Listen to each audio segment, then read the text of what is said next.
Hi, and welcome to the Early Retirement Roadmap Podcast, the show where I help you prepare for and thrive in early retirement. I'm getting this podcast published off my regular weekly schedule because I want to get this out there as it's on the top of my mind right now, and I'm sure for many of you too.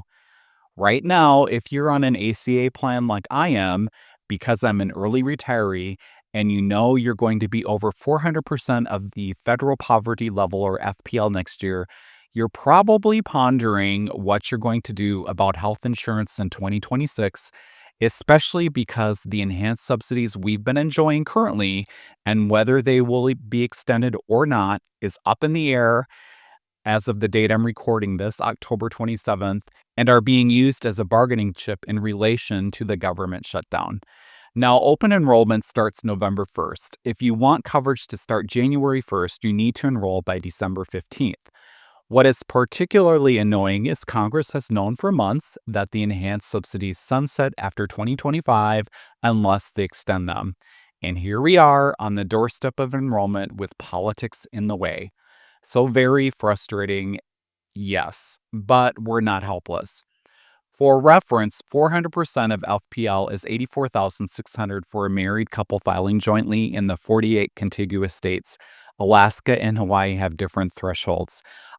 I'll put an FPL table link in the description or show notes so you can check FPL thresholds for your exact household size and state. So with the situation we're in right now, here's what I'm planning on doing. I'm going to have a plan A and a plan B. I'm going to window shop starting November 1st, but decide what I'm going to do close to December 15th or earlier once Congress has made the decision on whether we're keeping the enhanced subsidies or not. As long as I enroll in a plan by December 15th and pay the first month's premium, I'll have no lapse in coverage as it will begin on January 1st. All right, so plan A is to assume there will be no enhanced subsidies. So then I'm paying the full price of the health insurance as I'm over 400% of FPL. Within this plan, there are a few options to think about. I'll label these option A1, A2, and A3.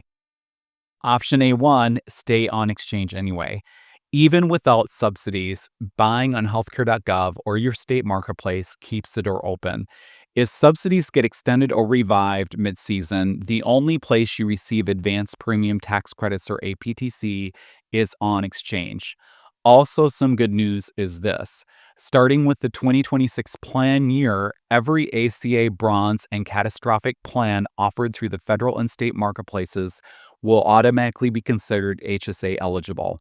This is a nationwide change resulting from the One Big Beautiful Bill and related federal legislation.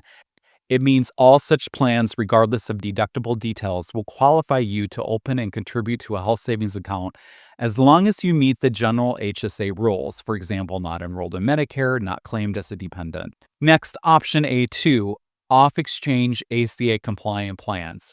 Off-exchange just means you buy directly from the carrier or via a broker instead of the marketplace.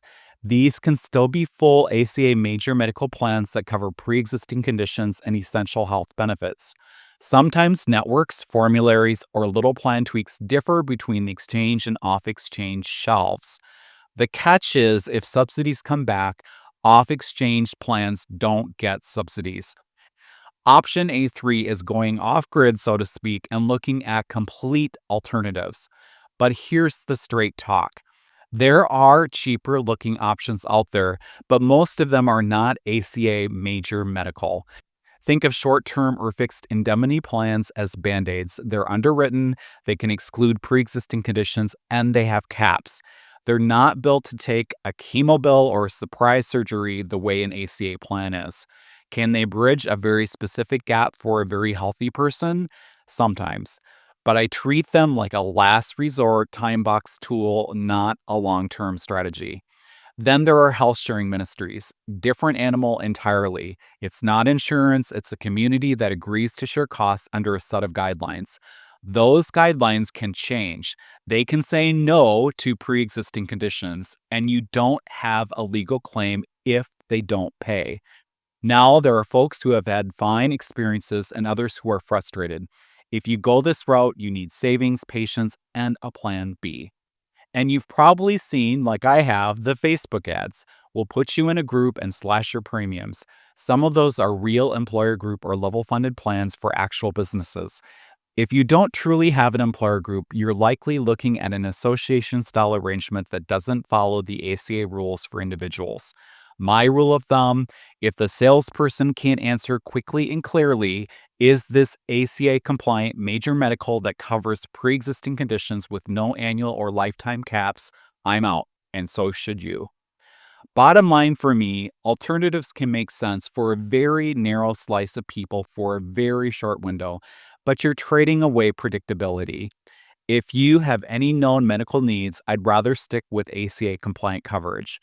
I did a full podcast earlier this year breaking all of the health insurance options down and the pluses and minuses of each, and I'll put a note on that in the description or show notes. And just throwing this out there, if you are retired, you can also, in general, consider working part time at an employer that offers health insurance for part time employees. This may not be a bad idea if you like to keep busy anyway, and it helps you to be a little more social in early retirement and can significantly cut your healthcare costs too, of course. Employers like Costco, Target, Trader Joe's, and Starbucks are examples of employers that offer health insurance to part time employees. Okay, now on to plan B.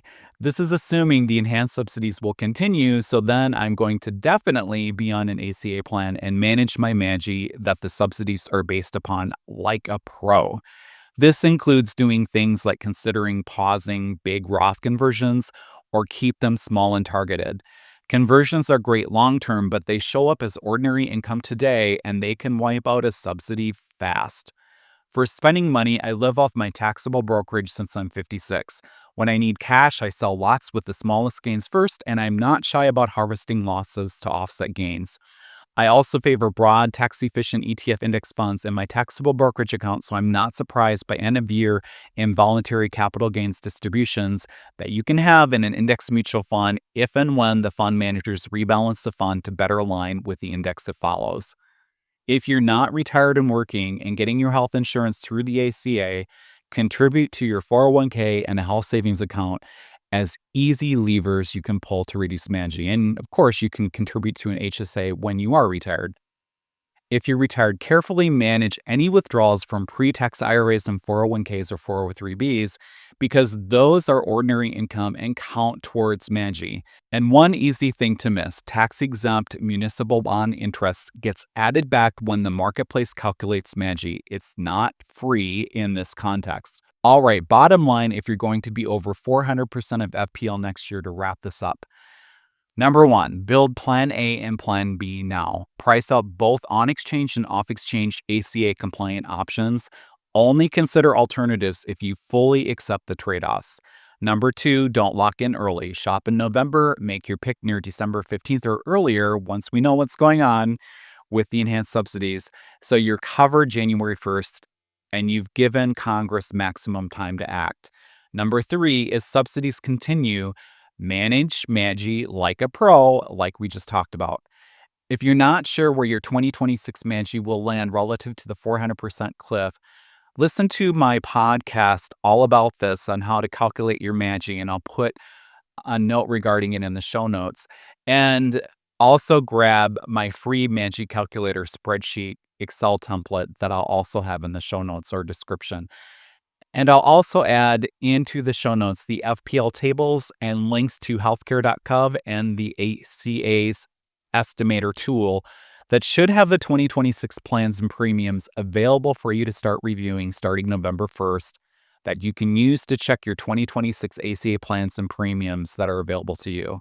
Thanks for listening. And when you're not on the go, check out the Early Retirement Roadmap YouTube channel. Take care and make the most of today, and happy health insurance planning for 2026.